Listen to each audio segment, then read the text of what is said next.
GSD, o Ground Sample Distance, de 15 centímetros, en el año 2001, la que se muestra también las líneas de vuelo, cómo es el recorrido del avión, los giros para ingresar en la siguiente línea de vuelo. Si se fijan, está muy clarito acá, en este esquema del levantamiento, que el avión despega de una base, de una pista, hace el levantamiento. En realidad no sé bien si sale de este punto o sale de este punto, porque no está, digamos, marcada la trayectoria que siguió el avión. De todas maneras, lo importante acá es que el avión salió de un punto, hizo el recorrido, todo el vuelo, y luego, cuando termina, hace un giro ya y vuelve al mismo sitio. El punto de ingreso y final no son el mismo, porque probablemente utilizó dos pistas. Ustedes han visto en el aeropuerto de Salta, por ejemplo, tenemos más de una pista para aterrizaje, que depende, digamos, de si el avión va a despegar o si el avión está ingresando al aeropuerto, o la dirección de los vientos. El controlador aéreo le va a indicar al piloto que que lo haga por una u otra pista, de acuerdo al ángulo que tiene esa pista. Y luego podemos ver, inclusive, no sé si lo notan ustedes, esta imagen pareciera tener relieve al tener esas diferencias de tono. Está muy, muy marcado, digamos, todo lo que es vegetación, pero además de la vegetación, el vigor, se pueden notar diferencias de tonos fuertes, rojos muy fuertes, tonos rosados, y en otros colores, lo que es agua, por ejemplo, el suelo desnudo, se ve claramente. Entonces, esta es una combinación de lo que se llama falso color, porque está utilizando una banda del infrarrojo. Esas combinaciones las vamos a ver después cuando hablemos de imágenes de satélite y procesamiento digital. Bien, pasamos entonces a las cámaras digitales matriciales. Hasta ahora hablamos de las cámaras de barrido o cámaras lineales, y hacíamos la analogía con la cámara continua. Pasamos ahora al otro esquema, a la otra forma de funcionamiento, que es a través de una matriz. Recuerden que la anterior eran líneas de barrido, o sea, un arreglo, digamos, de dos líneas de detectores. En este caso son arreglos matriciales, o sea, es más de dos líneas, por supuesto, de detectores. Entonces, acá, como podemos ver, y a diferencia de la cámara de lineal o de barrido continuo, el formato matricial permite la obtención de una toma instantánea, y como se puede interpretar de ese esquema, son varios conos, o sea, varios objetivos, o sea, varios componentes ópticos y su correspondiente arreglo matricial. De manera que, digamos, se obtienen, diríamos, subescenas de la escena completa, pero son disparos, o sea, son instantáneos. En la anterior, recordarán, era a medida que el avión se desplaza, y en este caso son tomas instantáneas como las que vimos para las cámaras analógicas, fotogramétricas con película. Bien, aquí tenemos el sensor DMC de Zeiss, se llama Intergraph, la empresa Zeiss Intergraph, y les aclaro que estas son empresas que ya tienen vasta trayectoria en cámaras analógicas o cámaras con película, así que han ido migrando de la cámara convencional o analógica con película a las cámaras digitales. Si ustedes van a la óptica y con una receta para que le hagan los anteojos, probablemente les recomienden una lente Zeiss, porque son de las más conocidas con larga trayectoria. Por supuesto hay lentes de otras marcas, pero una de las más conocidas es Zeiss. Ustedes pueden ver ahí que todo el cono, toda la parte óptica está desarrollada por estas, digamos, uniones de empresas para ofrecer, digamos, productos de alta calidad. Entonces, esta cámara, la pueden ver completa, digamos, la cámara con sistema de suspensión, básicamente lo mismo que una cámara analógica. Y fíjense que está compuesta, digamos, todo el sensor o toda la cámara está compuesta por 4 componentes pancromáticos de alta resolución y 4 cámaras multiespectrales. En realidad, como habla de cámara, si ustedes se fijan acá a la derecha, está el orificio que tiene la aeronave en el fuselaje y, por supuesto, eso va cubierto con un cristal digamos, que evita la deformación de la luz para proteger, por supuesto, a la cámara. Y acá podemos ver los conos o la parte, digamos, lo que llama aquí cámaras. En realidad, de la cámara completa está compuesta por cámaras, podríamos decir, o subcomponentes, que tiene cada uno. ¿Se acuerdan de las cámaras analógicas cuando hablábamos de multilente o más de un cono? Bueno, esto es similar, es de la misma manera. Son 4 pancromáticas de alta resolución, ya vamos a ver cómo conforma la imagen final.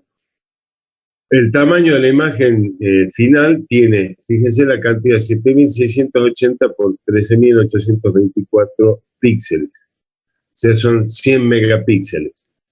El ángulo de campo, o sea, el ángulo de vista, que se llama, es de 69.3 por 42. O sea, en X y en Y es diferente. O sea, tiene un formato que no es, podríamos decir, cuadrado. El objetivo, la focal, la distancia focal o distancia principal de la cámara es de 120 milímetros. ¿Se acuerdan de las cámaras analógicas cuando hacemos la clasificación?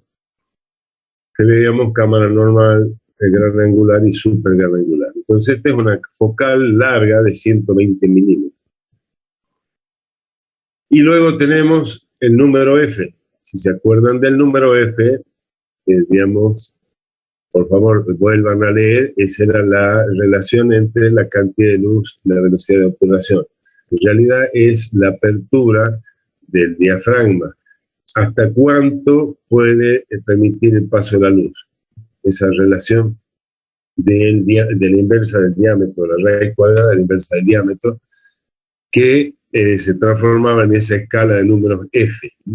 Este tiene una apertura bastante importante de F4 a F22. ¿Qué quiere decir eso? Que permite velocidades de obturación rápidas y lentas, porque tiene un rango importante de número F, o sea, de apertura del diafragma.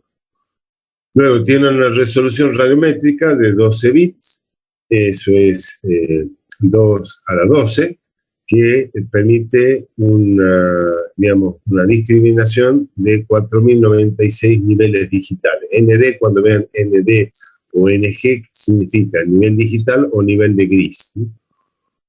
Tamaño de la celda o de cada detector son 12 micrones. Pasamos a la multiespectral, tiene, acá en la cámara pancromática no estoy viendo, pero bueno, recuerden que el pancromático es desde ultravioleta hasta la pequeña porción de infrarrojo. Acá lo tengo ya, probablemente esté en la próxima diapositiva. La porción me refiero del visible que registran estas cámaras pancromáticas. Pasamos a la multiespectral, tiene 4 bandas, azul, fíjense, de 400 a 580 nanómetros, de 500 a 650, o sea, de 0,4 a 0,58 micrones, de 0,5 a 0,65 micrones, de 0,59 a 0,675 micrones, ¿no?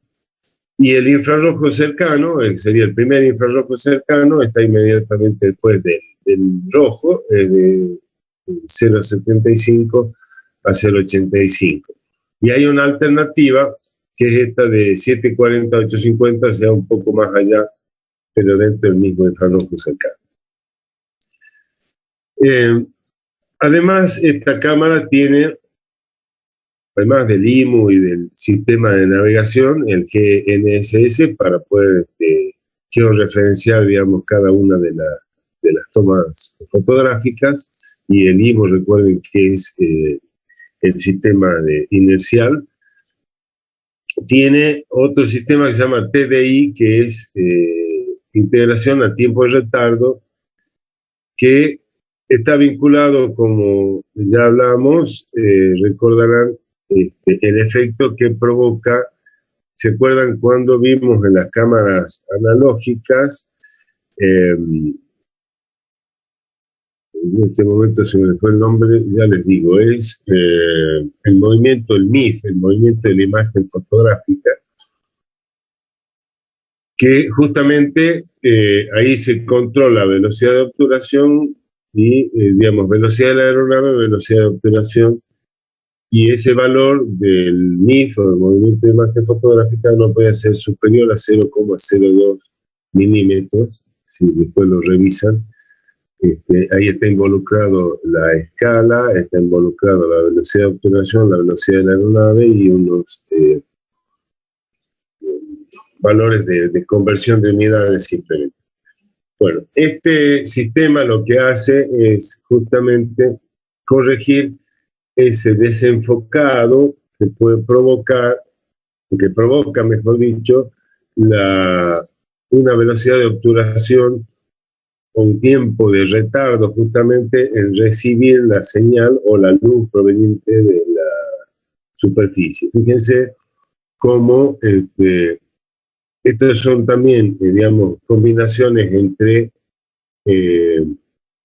velocidades de obturación y también ya hay digamos, una intervención de algoritmos matemáticos para mejorar los bordes, digamos, de los objetos, ¿sí? El contraste y la definición de bordes. Eso es lo que tiene.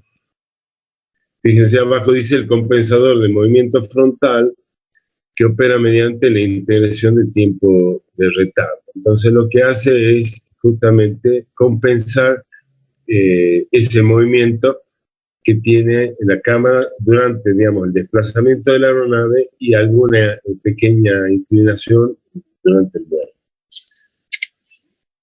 Bueno, así es como se conforman las imágenes obtenidas. Recuerden que hablamos, son 4 cámaras o 4, digamos, componentes que están integrados por la óptica y por los arreglos matriciales. Entonces, acá dice que las 4 imágenes son proyectadas sobre un área virtual. En realidad son dirigidas a partir del componente óptico a esos 4 arreglos matriciales. Y esas 4 imágenes que registran subescenas son mosaicadas en una sola completa. O sea que cada cono registra una parte y tiene un solape. Dentro del mismo cuadro hay 4 subescenas. Y esto es para poder medir vamos a ver, paralajes, eso lo vamos a ver en fotogrametría, y eso permite, primero, tener puntos de enlace entre esas porciones solapadas, que son franjas angostas, un ajuste robusto de mejor dicho, de la restitución, lo vamos a ver después, y digamos, la unión en un solo mosaico que luego, por este concepto que ven ahí, pan sharpening, en realidad es mejora de la resolución espacial y en color. Ahora se los explico con más detalle. Pero en la literatura en general todos hablan de pan sharpening y yo les explico en qué consiste, pues si no usamos mucho anglicismo y, en algún caso no se entiende. Bien, ahí tenemos justamente esta forma de mejorar la resolución en dos aspectos diferentes. Por un lado, recordarán que para registrar el color se usa la matriz de Bayer. La matriz de Bayer hace perder resolución porque necesito 4 píxeles o 4 detectores para registrar, recordar, azul, 2 verdes y un rojo. Entonces la resolución espacial, digamos, decae a la mitad. Por otra parte, ahí tenemos la primera toma fotográfica, es una porción, por supuesto, correspondiente al pancromático, que tiene una resolución espacial importante, o sea, se nota que tiene probablemente centímetros de resolución. Y al lado la fotografía color original, que ese aspecto borroso está dado por la menor resolución. Si yo combino ambas imágenes, voy a obtener, o sea, por un lado tengo una mayor resolución espacial, ¿sí? Un GSD, un tamaño o el lado del píxel en el terreno es más pequeño, o sea, tengo una mayor resolución. En el caso del pancromático. En el caso del color, tengo una menor, porque dijimos, usamos 4 píxeles para representar un color, o mejor dicho, todas las combinaciones de color verdadero en este caso. Entonces, por un lado tengo mayor resolución espacial y en el color tengo mayor resolución espectral, o sea, tengo color, que me da más información respecto no solo el contraste, sino el color que me permite identificar mejor o diferenciar objetos. Es una interpretación más acertada. Si yo combino ambos productos, voy a tener los dos aspectos mejores de ambas situaciones, o sea, la mejor resolución espacial y la mejor resolución espectral. Y el producto final le llaman color o pan sharpening, que es la justamente combinación de los dos productos anteriores. Eso se hace a través de una técnica de transformación de color y mejora de la resolución espacial del producto en color. Eso lo vamos a ver en tratamiento digital de imágenes satelitales. Pero más o menos para que se entienda es una combinación, como les digo, del producto de alta resolución espacial con el producto de mayor resolución espectral, o color en este caso. Ahí podemos ver digamos, el control que es posible seguir o lo que muestra la pantalla de la computadora durante el levantamiento fotográfico, o en este caso parece que ya es al finalizar. Ahí podemos ver la sucesión de las líneas de vuelo, la superposición que tienen las fotografías a lo largo de la línea de vuelo, o sea, la longitudinal, y la superposición lateral. Y los numeritos, esos, bueno, no se pueden identificar, son los números de la fotografía. Entonces yo tengo ahí lo que veíamos para el caso de las fotografías analógicas, el fotoíndice. En realidad este se va construyendo a medida que se van obteniendo las fotografías. O sea que el monitor de la computadora o el monitor del programa de aplicación, en este caso, que me permite programar el vuelo y verificar su realización, me está mostrando que todo está de acuerdo a lo previsto, salvo pequeñas discrepancias, porque obviamente la aeronave se mueve. Bien, ahí está. Esa es la Bexel Ultracam de Info, otra empresa. Ahí tenemos el esquema que habíamos visto al principio. Fíjense que acá es algo que quisiera que se entienda bien. Todas las tomas obviamente se registran desde la misma posición, o sea, los disparos se hacen en el mismo instante usando todos estos conos. Es lo que llamábamos en las otras cámaras la multilente, que si recuerdan usaban películas diferentes. En este caso son también filtros que separan los canales, eh, digamos, de longitud de onda o los rangos de longitud de onda para cada una de las porciones del espectro electromagnético. Tenemos 4 conos, 4 lentes, digamos, 4 conjuntos de lentes, o 4 conos, que registran pan cromático. Y los otros corresponden al color, en realidad 3 al color y 1 al infrarrojo. Cuando hablo de color, esto es para ir poniendo en claro algunos conceptos, uno habla de color, obviamente está haciendo referencia al visible. ¿En qué sentido? Y porque nuestros ojos detectan, digamos, la porción de la energía que corresponde, por eso se llama visible. Entonces, si uno habla de color, obviamente está vinculado con el visible. Entonces entendamos que cuando yo diga color, en general, no en general, me estoy refiriendo al visible. Entonces son 3 conos que corresponden al color o al visible. Ahí pone 4 conos en realidad porque está incluyendo el infrarrojo. ¿Y por qué dice color? Porque en realidad el infrarrojo nosotros no lo vemos, pero cuando uno lo un poquito para atrás, cuando uno lo utiliza en las representaciones, yo les mencioné, dije falso color.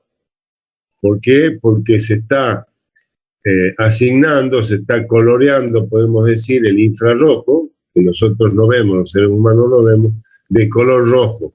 Pues se llama falso color, porque el color verdadero sería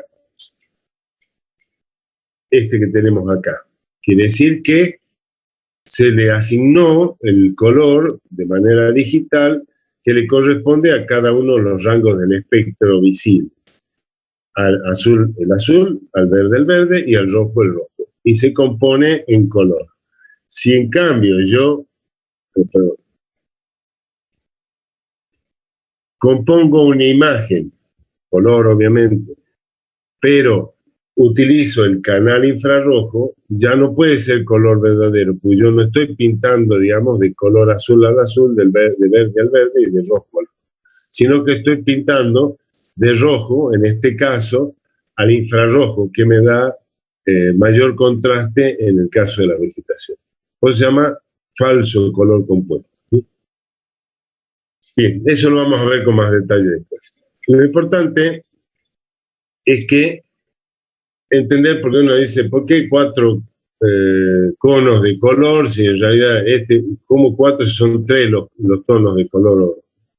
Sí, son 3. Azul, verde, rojo más el infrarrojo. Y lo pone como color porque uno lo puede componer en color en la imagen final. Bien, entonces, primero hay una fusión de las imágenes obtenidas por estos 4 conos. Bien, acá tenemos, fíjense, esta es la formación de la imagen pancromática. Este sería el cuadro que muestra los 4 arreglos, toda la toma completa, es el cuadro fotográfico, podemos decir, que es en formato digital. De allí tenemos el cono maestro, que es el que está señalado acá, como master cone. El cono maestro tiene 4 arreglos matriciales que están separados. Entonces, no cubre todo el área de la fotografía, solamente estas 4 porciones. Él tiene 4 arreglos matriciales que registran, por supuesto, el pancromático. Después tiene 2 conos esclavos y un tercer cono esclavo que es el central. Todo esto conforma el pancromático. Fíjense, después vienen 2 conos esclavos que solamente registran en estas porciones. O sea que unen de a dos los conos, lo que registra el cono maestro con estos 4 arreglos matriciales. El primer cono esclavo une en la dirección, digamos, de la línea de vuelo. Después, otro de los conos tiene solamente también 2 arreglos matriciales que permiten vincular ahora en la otra dirección. O sea, en uno era en la dirección X y ahora en la dirección Y. Y finalmente, un cono más esclavo, que es el que tiene un arreglo en el centro del cuadro, digamos, completo.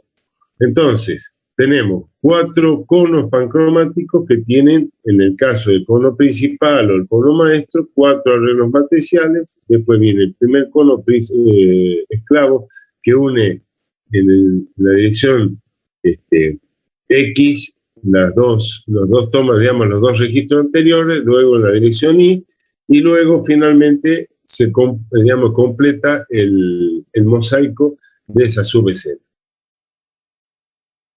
Luego, cada uno de los conos, en color y en infrarrojo, cubren toda el área que corresponden al mosaico completo de la imagen pancromática. Tenemos 2 modelos que ofrece Bexel, que son la Ultracam XP y la Ultracam XP Wide Angle, que sería ángulo amplio, ¿no? Nos vamos a dar cuenta aquí claramente. Tengo en el caso de la XP un objetivo de 100 milímetros, recordarán, más parecido a una cámara normal. Fíjese que ese objetivo es para el pancromático y para el infrarrojo y el color o el RGB tiene 33 milímetros, o sea que los conos son de diferente distancia principal. Y ustedes dirán, ¿por qué? Y bueno, claramente el objetivo, digamos, del pancromático tiene que ser más largo para registrar con mayor detalle, mayor resolución, vuelvo un poquito atrás, mayor resolución, escala más detallada, el terreno. Y mientras que para el caso del color y el infrarrojo, tiene que cubrir lo que cubre cada una de estas porciones del pancromático. Y dice acá cuál es la aplicación: gran escala y altura de vuelo. O sea, una altura de vuelo mayor porque la distancia principal o la distancia focal de la cámara para el pancromático es más larga. Pasando al ángulo amplio, esto va a permitir obtener imágenes que cubran mayor terreno. Fíjense, el objetivo pancromático es de 70 milímetros, mientras que el objetivo para el color y el infrarrojo es de 23 milímetros. Esto permite escalas detalladas, pero a menor altura de vuelo, porque si no, voy a tener menor detalle comparado con la XP. Bien, entonces, ahí está un resumen. Tenemos 4 objetivos pancromáticos compuestos por 11.500 y 7.500 píxeles. El tamaño del fotodetector, fíjense, esa unidad de registro es de 9 micrones, desde un tamaño más chico que el anterior, que era de 12 micrones. Fíjense, luminosidad, acá está informando solo el valor de mayor apertura del obturador, del diafragma, un F5 1.56, o sea, una apertura muy importante. Y luego tiene 4 objetivos multiespectrales, dijimos color e infrarrojo, de 4.000 por 2.672 píxeles. Fíjense que representa mucho menos que en el caso del pancromático. El campo de visión, eso es lo que se denomina la sigla en inglés FOV, 55 grados de ancho por 37 de largo. Y ahí tenemos ahora la Bexel Ultracam, que es del Instituto Geográfico Nacional, que es la XP, una focal de 100 milímetros. Ahí podemos ver el Learjet de la Fuerza Aérea Argentina, que se utiliza para los vuelos. Ya ahora les voy a mostrar una foto, pero vamos a ver durante el curso otra fotografía, por ejemplo, de la ciudad de Salta. Y tenemos la cabina, la que se ve, digamos, las dos posiciones para navegante y piloto. Pueden ir dos tripulantes acá, por supuesto no se ve, está hacia el lado, hacia el frente, donde está el piloto. Y acá tenemos todo el sistema de almacenamiento, la cámara fotográfica y el sistema de control, lo que sería la computadora o el cerebro de la computadora, de la cámara, para hacer todo el seguimiento del vuelo fotográfico. Además, por eso sabemos que estas cámaras disponen, dijimos, del sistema de navegación satelital y el IMU, que es el que nos ofrece, igual que en los otros casos, en las cámaras lineales o de barrido, las coordenadas X y Z, y además los ángulos sobre esas trayectorias, que serían omega phi kappa. Digamos, esos dos sistemas, al igual que la otra cámara de barrido, permite tener un apoyo mucho más fiable desde el punto de vista de la georreferenciación de las imágenes y obviamente la restitución, o sea, tener productos de alta calidad, ¿no? En cuanto a la métrica y por supuesto al registro de color y infrarrojo. Bien, ahí tenemos algunas imágenes obtenidas con la Ultracam XP y XPWA, que después del ángulo amplio. Digamos que para una misma altura, mejor dicho, para un mismo sector de levantamiento, o sea, si yo saco una misma fotografía con la cámara XP o con la XPWA, voy a tener mayor deformación en el caso de la WA, porque digamos, como cubre un mayor ancho, tiene mayor desplazamiento por relieve. Ya lo vamos a ver eso en fotogrametría. Y por supuesto, la famosa combinación de color verdadero e infrarrojo color, cuando se ve, por ejemplo, la vegetación en color. Y acá tenemos una de las fotografías, en realidad es parte es un mosaico hecho con fotografías. Las fotografías cubren un área más pequeña y por lo tanto mayor detalle. Ahí tenemos el puente en el Cabra Corral y ese vuelo que se realizó, como les había mencionado, en julio de 2014. También volaron la ciudad de Salta y otros sectores del Valle del Lerma, entre ellos el Cabra Corral. Ahí no se nota tanto detalle, pero van a ver, son de 50 centímetros de resolución, y para la ciudad creo que son 20 centímetros, una cosa así, realmente una resolución muy alta.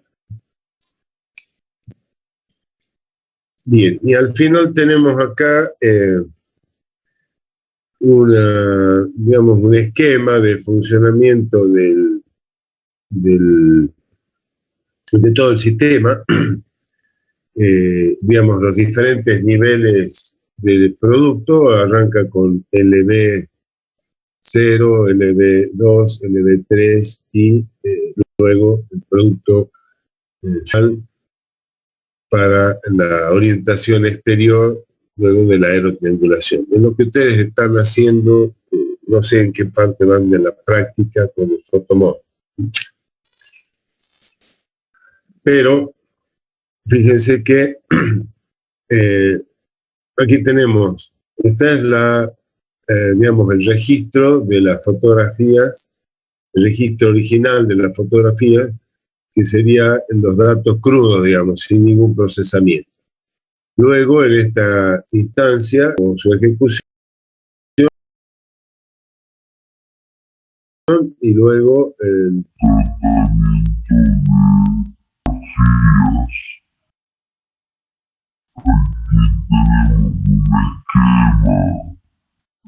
las fotografías vistas individualmente sin solape, o sea, la visualización de esas fotografías obtenidas durante el levantamiento, luego la corrección radiométrica para obtener un producto de mayor calidad desde el punto de vista visual, ¿no? Y por supuesto también para procesarlo luego, por ejemplo, en aplicaciones usando el color o el infrarrojo y el color. Esta porción, este es un esquema de trabajo, digamos, la parte de infraestructura y el proceso distribuido que se denomina, y aquí tengo la interacción y la visualización. Dragonfly significa libélula, o sea, son dos partes del mismo sistema que permite, digamos, el software que permite todo este proceso.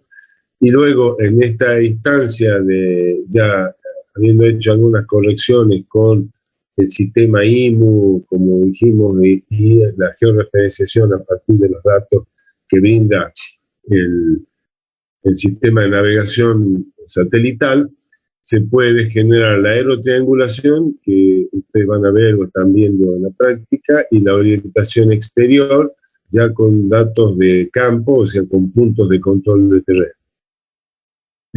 Y luego, por supuesto, ya su utilización de estos productos, utilizarlos en, por ejemplo, aplicaciones de los sistemas de información. Bien, ¿cuál es la cámara más adecuada? Y lo mejor sería, por supuesto, tener una mayor resolución espacial, espectral y radiométrica. Ya dijimos de qué se trata. Resolución espacial, en que yo pueda detectar objetos más pequeños.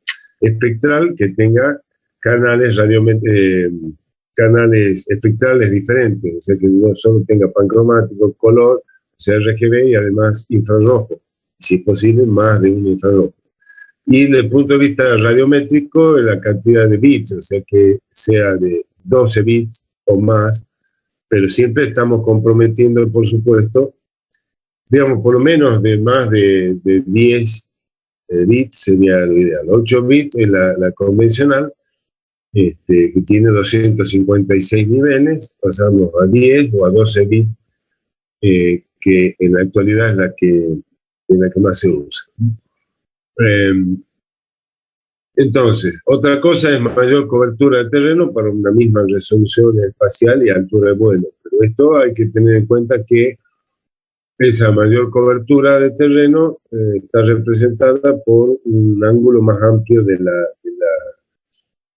la óptica. Entonces, hay que, digamos, jugar un poquito con esos parámetros.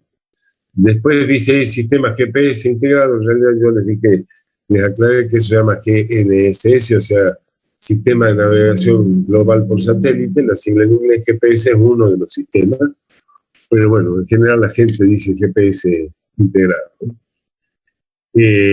Mayor robustez estructural, eso es que la cámara sea de diseño y de construcción más fuerte, más robusta. Que no sea frágil, quiere decir, ¿no? Que es lo que diferencia normalmente a las cámaras, una de las diferencias entre las cámaras analógicas, que son más robustas y pueden soportar mejor algunos golpes y vibraciones, respecto a los componentes electrónicos. Entonces siempre se recomienda que la cámara sea robusta en ese sentido, ¿no? O sea, que sea robusta, de hecho. Sistema de almacenamiento transportable, intercambiable y de gran capacidad, por supuesto. Que tenga los discos esos externos, el sistema de almacenamiento, que sea portable, que tenga una gran capacidad y que lo pueda intercambiar. Ahí vimos una pila de discos externos en el caso de las cámaras digitales, de los dos sistemas, o de las tres marcas de los dos sistemas, sistema de barrido y sistema de toma única, ¿no?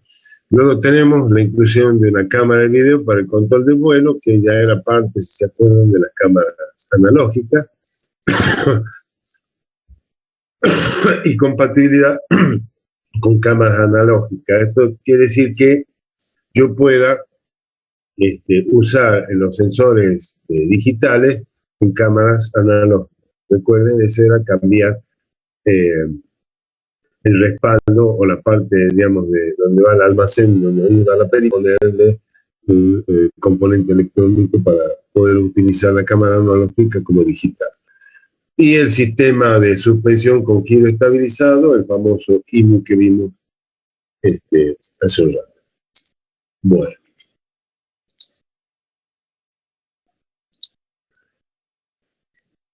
Bien, hasta acá vimos entonces cámaras digitales. Por favor, alguna pregunta, consulta, alguna opinión, lo que quieran.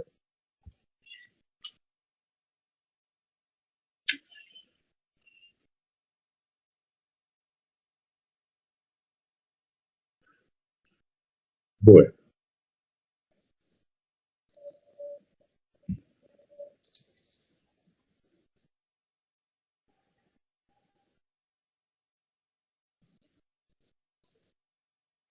Bien, yo voy a hacer un pequeño paréntesis, unos 10 minutitos, y seguimos con el tema de la otra clase, el tema de fotogrametría.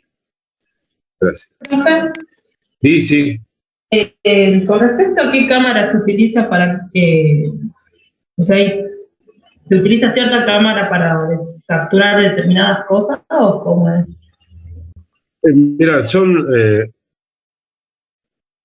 todas cámaras de muy buena calidad. Digamos, ofrecen realmente productos muy, voy a ser redundante, muy buena resolución. También el color y el infrarrojo. ¿Cierto? En todos los casos, tanto las cámaras de las que estábamos mostrando acá, ¿no? Esto es como hablar de los satélites, uno habla de los sensores satelitales de los principales, ¿no? Hay otros más que son mencionados al pasar. En este caso son cámaras digitales de empresas muy conocidas. De hecho, la última que mencioné, Pexel Ultracam, la que usa el Instituto Geográfico Nacional, pero obviamente son cámaras para empresas importantes, no son o empresas de Estado estatales o empresas privadas, porque son de un costo muy importante. Después hay que amortizar esa cámara, o sea, no es cuestión de comprar una cámara y después hay que tener, digamos, pedidos de vuelos para poder justificar una compra de... No tengo en este momento el valor de que cuesta cada una de esas cámaras. Pero bueno, volviendo a la pregunta,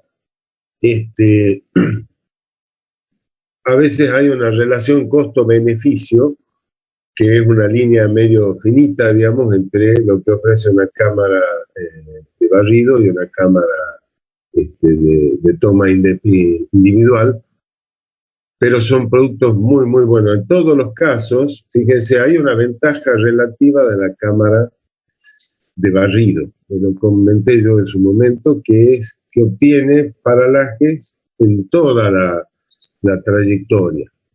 Ya vamos a ver qué significa paralaje, yo lo comenté rápidamente, pero es digamos, el parámetro que me permite calcular las diferencias de altura o las diferencias de profundidad.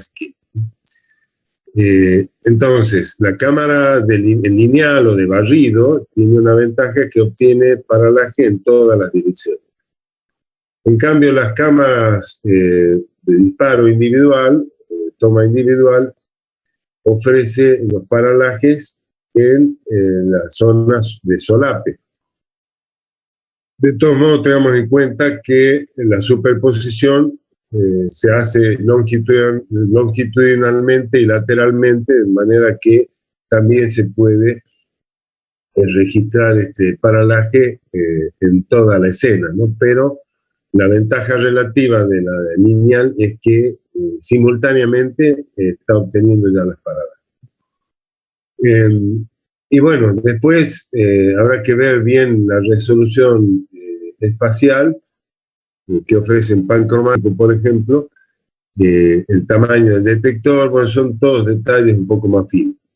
Y para aplicaciones, en general, por ejemplo, si vimos para las lineales o de barrido que había dos esquemas diferentes, uno con 3 pancromáticos, recordaron, uno hacia el frente, otro al nadir y otro hacia atrás, y otra configuración que era solo con 2 pancromáticos, uno hacia adelante y otro hacia atrás.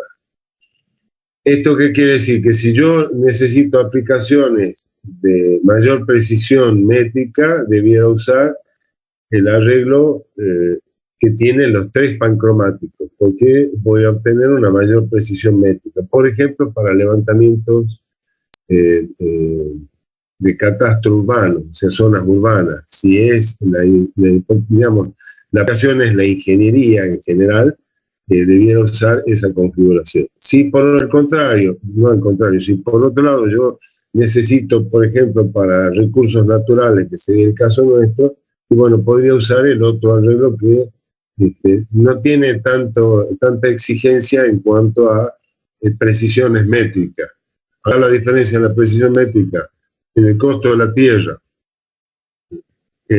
Si yo tengo que hacer un levantamiento catastral, en una zona urbana el costo de la tierra es altísimo. Pensemos en la ciudad de Salta respecto al Valle del Lerma, la zona rural me refiero. Y ni qué decir en zonas de grandes capitales mundiales, París o Nueva York.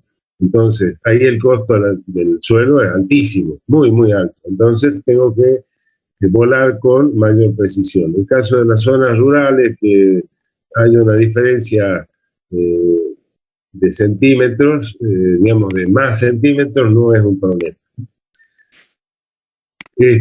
Bueno, no sé si estoy más o menos contestando a la pregunta. Sí, profe. ¿A qué se refiere cuando dice costo, digamos, de la tierra? El valor que tiene la tierra. Una cosa el metro cuadrado en la ciudad de Salta, otra cosa el metro cuadrado, que en realidad se mide en general por hectárea en la zona rural. Ajá, bien. ¿Sí? ¿Se entiende? Entonces, sí. Si yo le erro unos 20 o 30 o 50 centímetros en la ciudad, me matan, porque el costo de la tierra, el costo del metro cuadrado, y más si está construido, es altísimo. Si yo erro en 1 metro en la zona rural, no pasa nada. No es tan grave, digamos, ¿no? Que en vez de ubicar un límite, un deslinde entre una finca y otra, le erro 1 metro al poste, no es tan grave, para nada. Bien, profe. Perfecto. Gracias. No, por favor. Bueno, hacemos un pequeño paréntesis, son y 14 y 25, volvemos, por favor. Gracias.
Bien, continuamos entonces.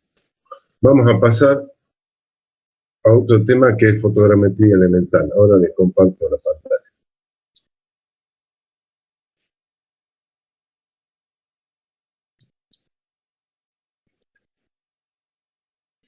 Perdón, voy a apagar el video así.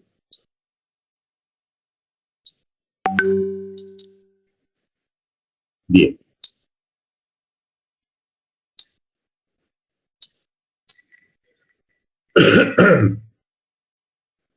Entonces, pasamos al tema fotogrametría elemental. Dentro de fotogrametría tenemos que diferenciar claramente entre lo que es una proyección central y una proyección ortogonal. Yo hablé hace un rato, cuando me refería a las cámaras, de la proyección central que caracteriza a todos los levantamientos, inclusive, como vamos a ver luego, con los sensores satelitales, ¿no? Y justamente lo que se presenta aquí es la comparación entre un mapa y una fotografía aérea, dado que al mapa le corresponde una proyección ortogonal y a la fotografía una proyección central. Todo sistema o todo sensor que tenga involucrado un componente óptico va a tener la proyección de tipo central. Si ustedes se fijan, acá a la izquierda, el esquema de la izquierda tiene el centro óptico, lo que ya mencionamos en las cámaras, que es la distancia principal o la distancia focal, que va desde el centro óptico, donde están obturador y diafragma, hasta el plano del negativo. Y como pueden ver, la trayectoria de los haces de rayos o haces de luz, que van desde este vector que va desde el punto A en el terreno al punto A en el plano del negativo, una norma es que, un estándar es que la letra que se utiliza para identificar un punto en el terreno se utiliza la letra en mayúscula y en el negativo la letra minúscula, ¿sí? Para el mismo, obviamente el mismo punto. O sea, el punto A que es registrado en la imagen fotográfica queda en el lado opuesto, o sea, se invierte la imagen. Fíjense, A, el punto B queda hacia adelante, el punto C también hacia adelante y el punto D hacia atrás. Por eso esto se llama negativo, imagen invertida. Luego, al copiar por contacto, es como si a este plano de negativo yo lo pusiese de este lado, en la misma distancia principal, y voy a obtener la imagen, digamos, correcta. Esa sería la copia por contacto del negativo. Y luego la proyección ortogonal, quiere decir, perdón, en la central todos los haces de rayos convergen en un punto que es el punto, el centro de proyección o centro de perspectiva. Para el caso de, o sea, hay un punto en común, se llama centro de proyección.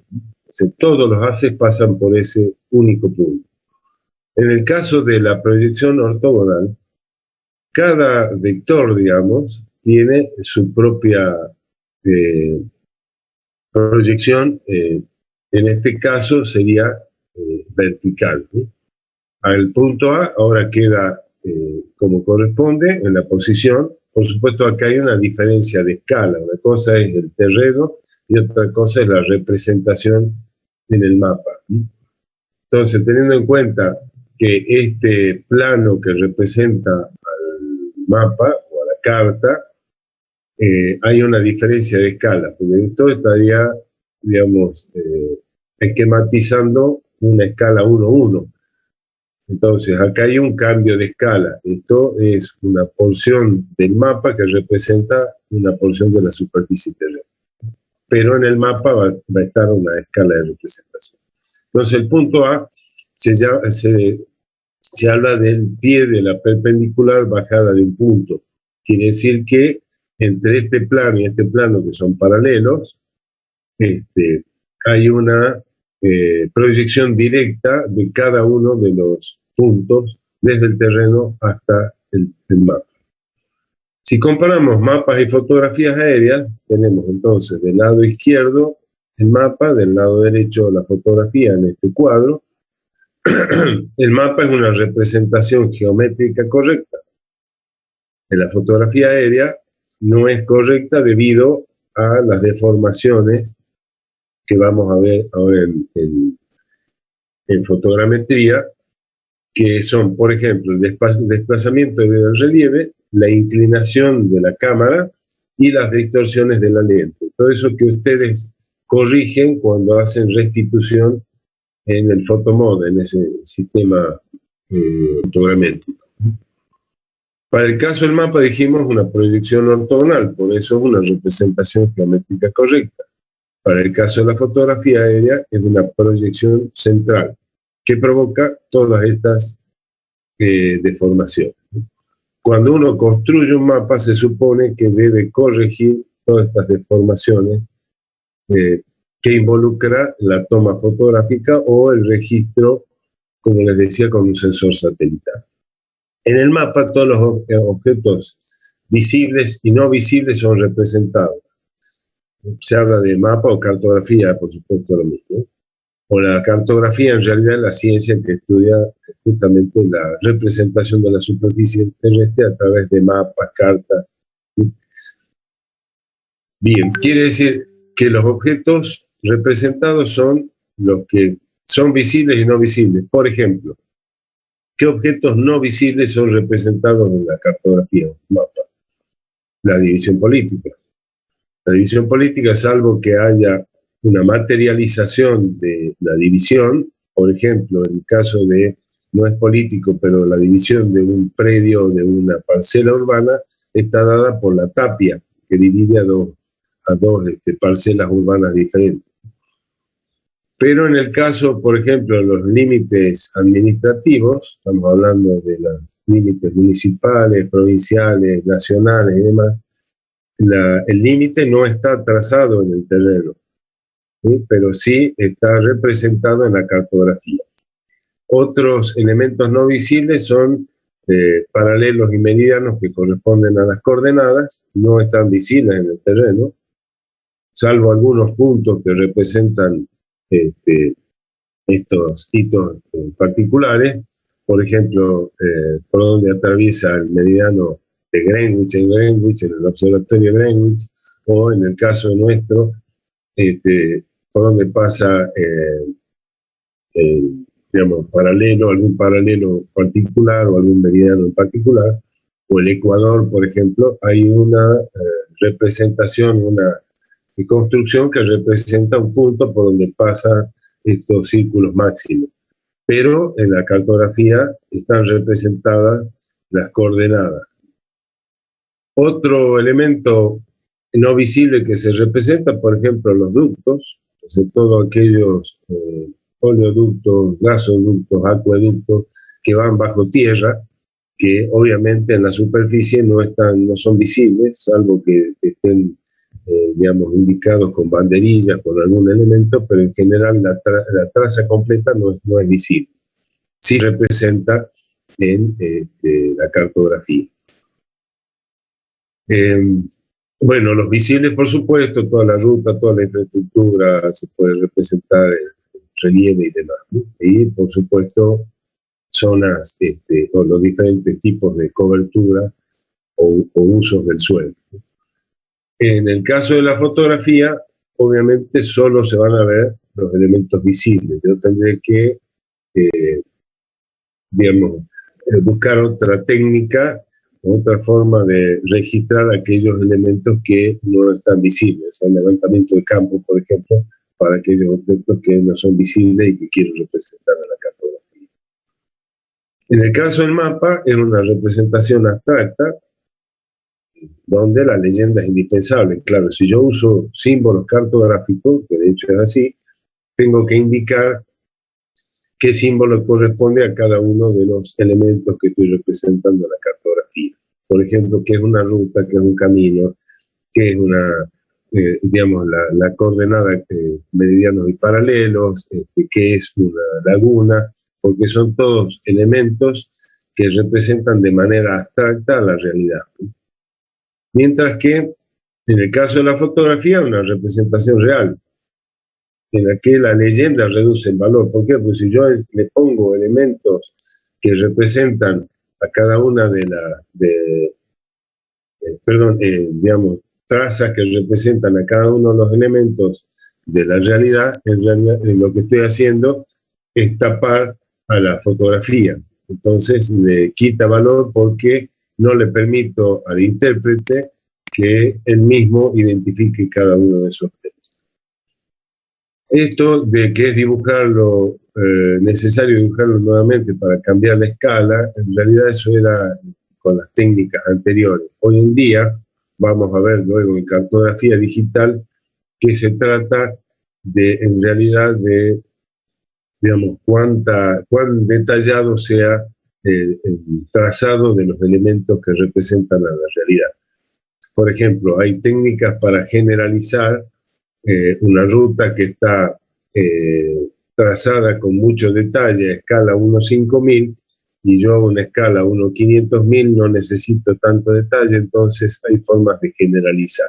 Entonces, en realidad, en la cartografía digital actual, esto es una cuestión de, digamos, memoria ocupada o de cantidad de datos que representan a los elementos. Eso lo vamos a ver con mayor detalle. Y para el caso de la fotografía, esta se puede ampliar o reducir dentro de ciertos límites, porque recuerden que, digamos, por un lado, tengo el problema de que voy a empezar a ver, si es una fotografía analógica, voy a empezar a ver el grano del aluro de plata o el halogenuro de plata, y en el caso de la fotografía digital voy a empezar a ver el pixelado. Entonces, todo depende de la escala con la que fue obtenida la fotografía. Bien, pasamos ahora a los elementos de una fotografía aérea. Esto es válido para tanto la fotografía analógica como la digital, en el sentido de que la inclinación de la fotografía va, digamos, mostrarnos diferencias. Recuerden, cuando hablamos recién de los inconvenientes que presenta la fotografía, es que es una representación geométrica no correcta. ¿Debido a qué? Desplazamiento por relieve, lo vamos a ver después, inclinación de la fotografía y distorsión de la lente. La inclinación de la fotografía es lo que estamos viendo ahora a continuación. Entonces, ¿Profe? Sí. Profe, entonces ambas proyecciones se pueden tomar con ambas fotografías, tanto digital como analógica, ¿no? Claro, la proyección de la fotografía, claro, cualquiera sea la cámara, analógica o digital, se puede hacer la proyección central, exactamente. Porque toda la luz, o sea, todos los haces de rayos que provienen de la reflexión sobre la superficie terrestre pasan por un punto en común, que se llama centro de proyección. Entonces, todo sistema que tenga un centro de proyección se denomina proyección central, ¿de acuerdo? Sí. Bueno, gracias. Gracias por preguntar, no se queden con dudas. Preguntar y participar de la clase, eso me resulta muy importante, muy agradable. Bien, entonces, considerando, dijimos, si la fotografía fuese perfectamente vertical, podemos ver que coinciden nadir y punto principal. Ahora vamos a ver la diferencia entre una fotografía vertical y una inclinada, con una cierta inclinación. Cuando hablamos de fotografías analógicas, antiguamente se hablaba de que se consideraba vertical si la inclinación no superaba los 3 grados. Hoy en día, esa inclinación puede ser mayor. De hecho, se generan imágenes con inclinaciones mayores porque es posible corregir esa digamos, considerar esa inclinación y obtener datos a partir de un ángulo perfectamente conocido. Tanto es así que, como vimos en las cámaras, cámaras digitales se usan vistas hacia adelante, al nadir y hacia atrás, ¿no? Pero son ángulos perfectamente predefinidos. Bueno, entonces, considerando que una fotografía es prácticamente imposible que sea vertical, vamos a tener la situación que vemos acá.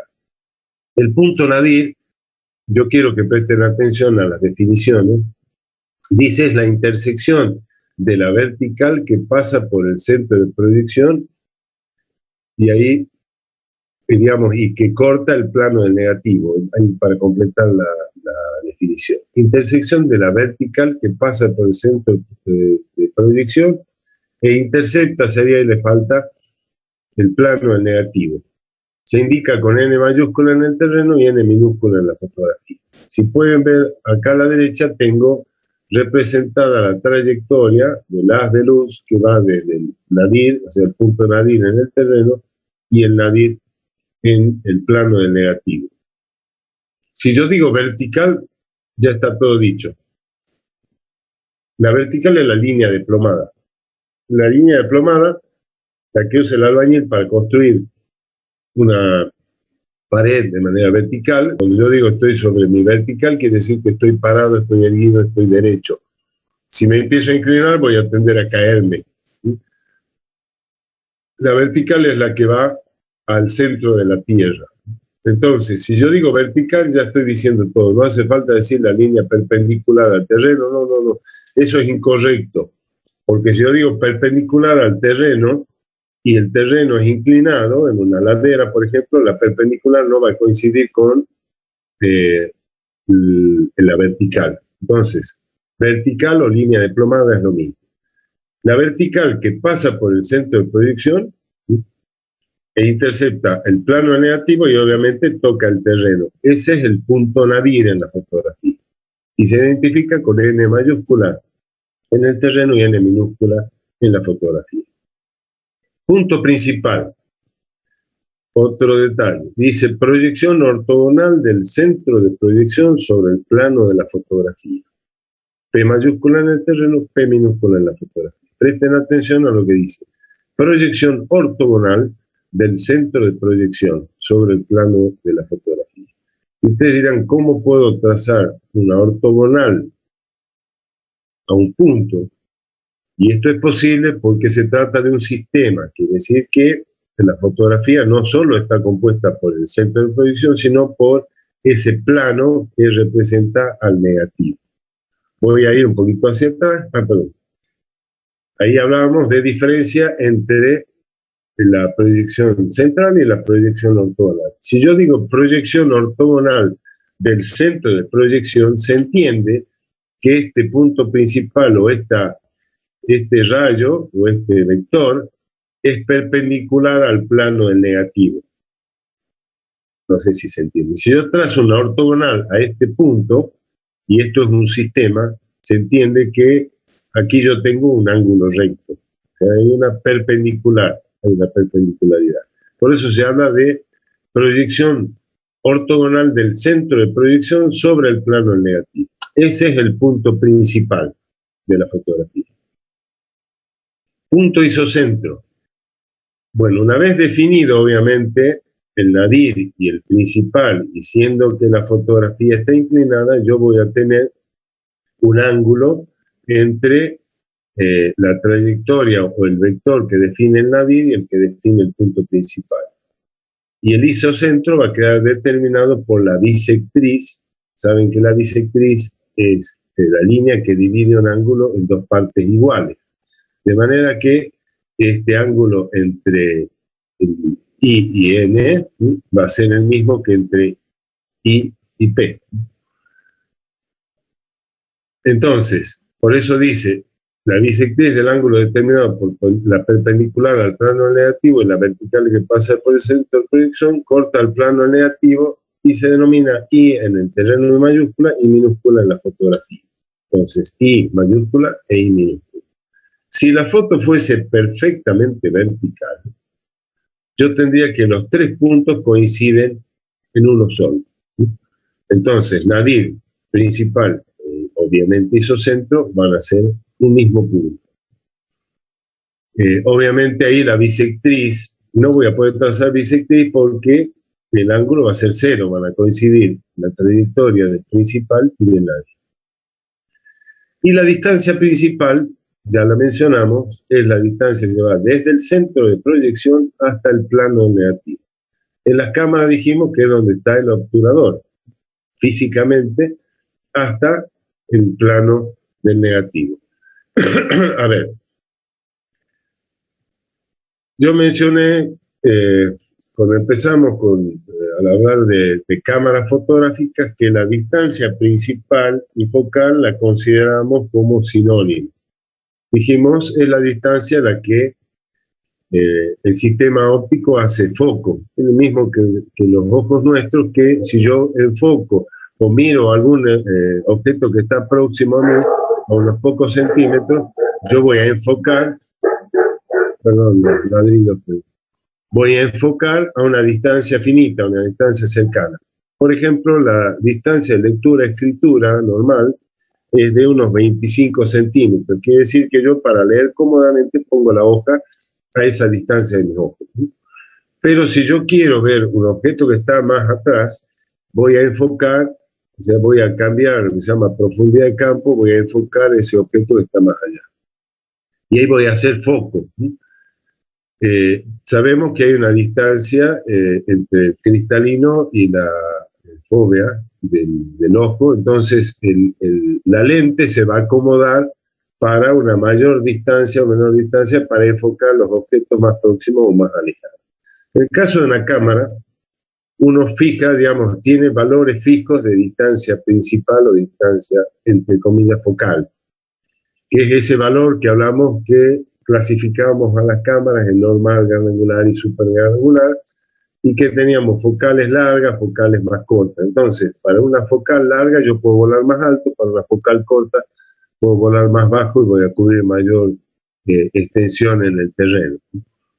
Pero es un valor constante. Ahora, la diferencia entre la distancia focal y la distancia principal, dijimos que a los efectos de los cálculos no, no la tomamos en cuenta. Pero consideremos que un componente óptico, dijimos, el objetivo de la cámara está compuesta por un montón de lentes. Y lo vimos en el esquema de las cámaras analógicas y en las cámaras digitales. Por lo tanto, la trayectoria que sigue la luz no es un camino recto. ¿Por qué? Porque pasa por una lente, se difracta con un pequeño ángulo de salida, va a otra lente.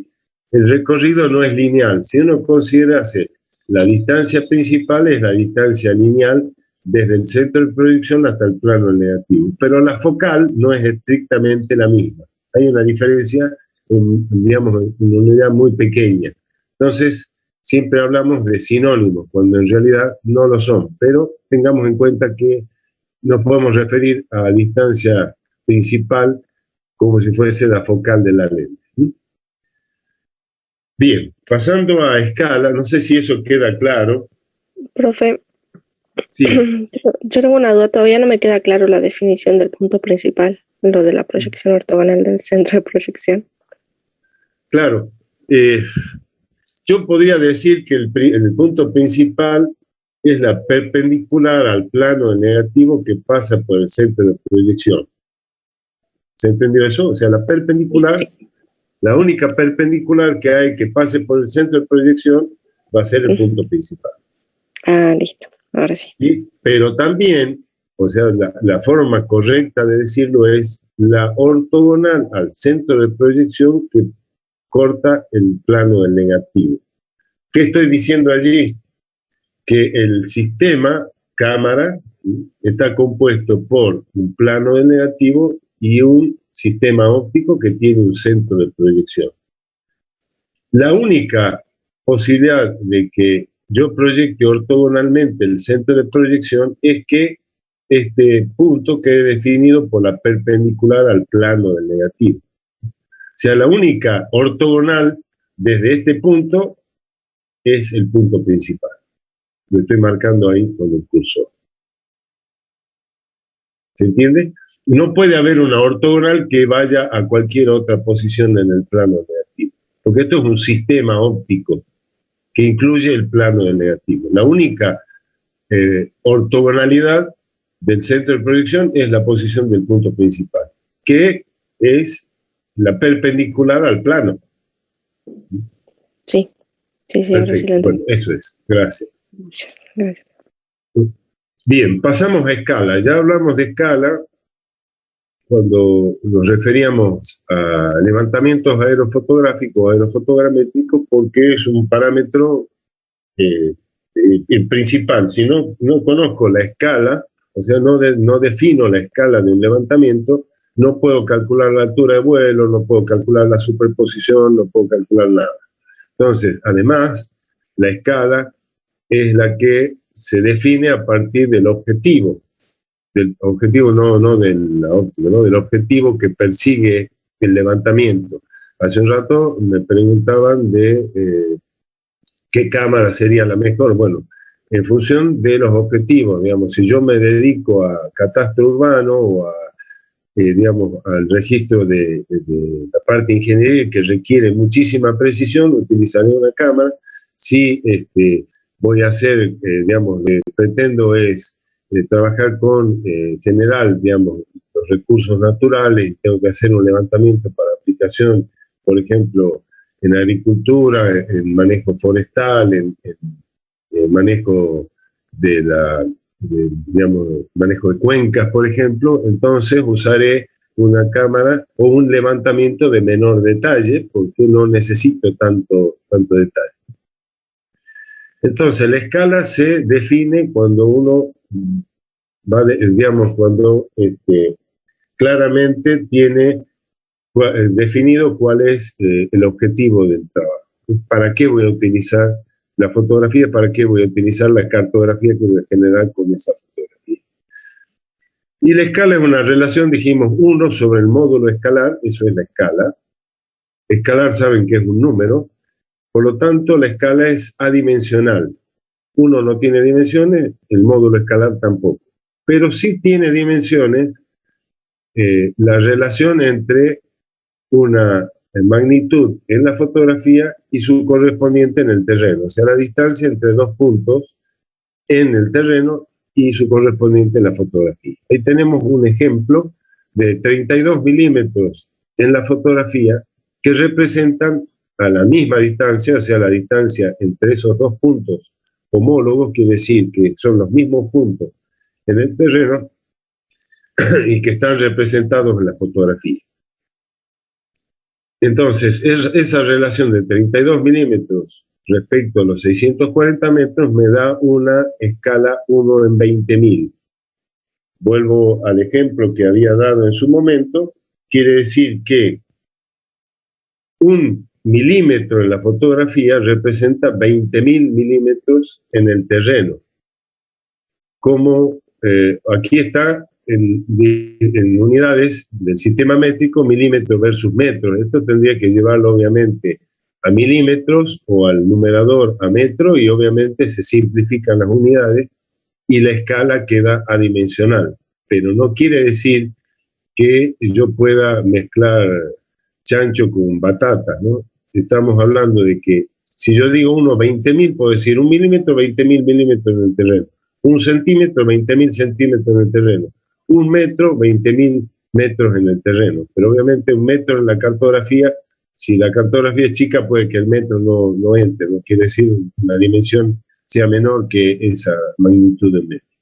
Vamos al ejemplo de milímetros. 1 milímetro son 20.000 milímetros.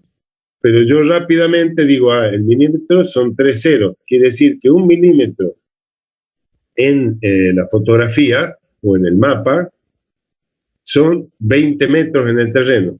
¿Sí? Rápidamente hago la conversión, fíjense, de 1 milímetro, 20.000 milímetros. Pero yo sé que 1 milímetro son, un milímetro, 1.000 milímetros corresponden a 1 metro. Entonces rápidamente hago la conversión corro 3 lugares en la coma y digo, 1 milímetro son 20 metros en el terreno. Más fácil de entender. O centímetros, 1 centímetro van a ser ¿cuánto? 200 metros en el terreno. Y de hecho es así, porque 1 centímetro son 10 milímetros, ¿no es cierto? 100 milímetros, perdón, 100 milímetros. Bien, vamos al ejemplo acá de la comparación de escala en mapas y en fotografía. Para la escala, en el mapa dijimos la relación entre dos distancias, las mismas distancias, en la fotografía y en el terreno. Para la fotografía eso también es válido, porque, fíjense, este esquema yo tengo una fotografía vertical, en este caso tengo el nadir que coincide con el principal y el isocentro.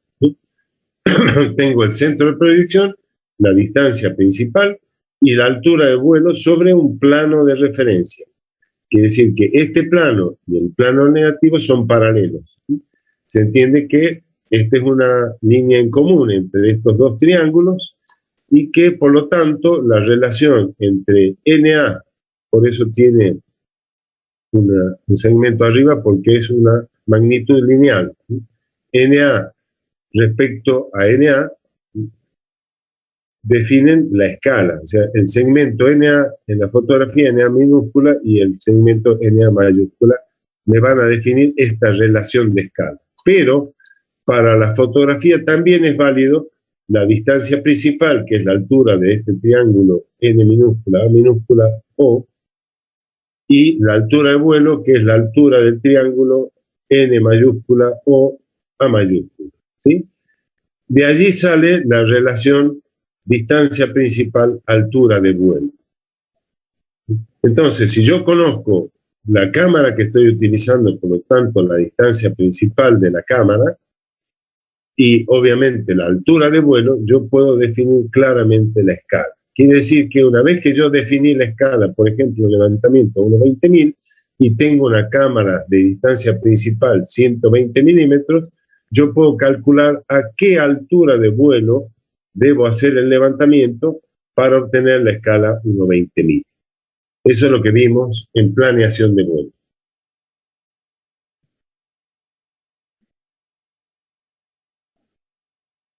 No sé si hay alguna duda al respecto. Para mapas, entonces, yo tengo una relación de magnitudes. Distancia, la misma distancia entre dos puntos en el mapa y en la fotografía, en el terreno, perdón. Y en las fotografías tengo esa misma relación, porque yo puedo identificar dos puntos desde la distancia, pero aquí debo tener en cuenta que además tengo la relación C sobre Z, distancia principal sobre altura de vuelo.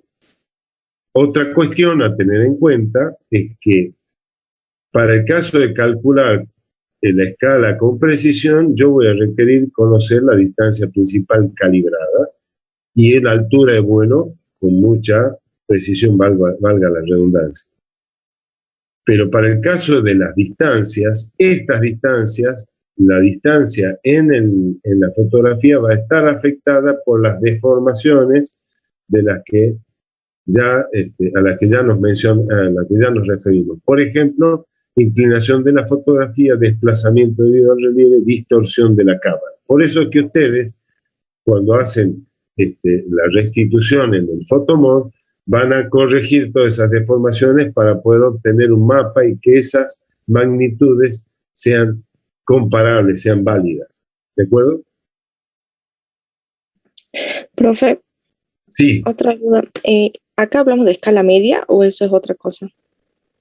Exactamente, esa es una escala media porque estamos hablando de un plano de referencia. Ah, bien, eso. ¿Sí? Porque ahí la altura es una misma. Si yo dibujo relieve, el plano de referencia normalmente es el plano medio de alturas, ¿sí? Yo trazo un plano. Por lo tanto, va a ser una escala media, porque voy a tener una escala más detallada en los sectores más elevados, una escala menos detallada en los sectores menos elevados, ¿sí? Los que están por debajo del plano de referencia. Y más detallado para aquellos sectores que estén por encima de ese plano de referencia, que normalmente es el plano medio. Entonces uno dice escala media porque se refiere al plano medio de alturas del relieve de toda el área que se hizo el levantamiento. ¿Sí? Gracias por la pregunta, muy buena acotación. Es un plano medio, por lo tanto, una escala media. Bueno, gente, llegamos hasta entonces escala. La próxima clase seguimos con fotogrametría elemental. Cualquier cosa, por favor, lean los apuntes y sacamos las dudas que hayan quedado de los temas que ya vimos o que empezamos ahora. De acuerdo. Gracias. Muchísimas gracias a ustedes. Que tengan muy buen día. A ustedes, buen día. Hasta luego, profe. Chao, hasta luego. Hasta luego, profe.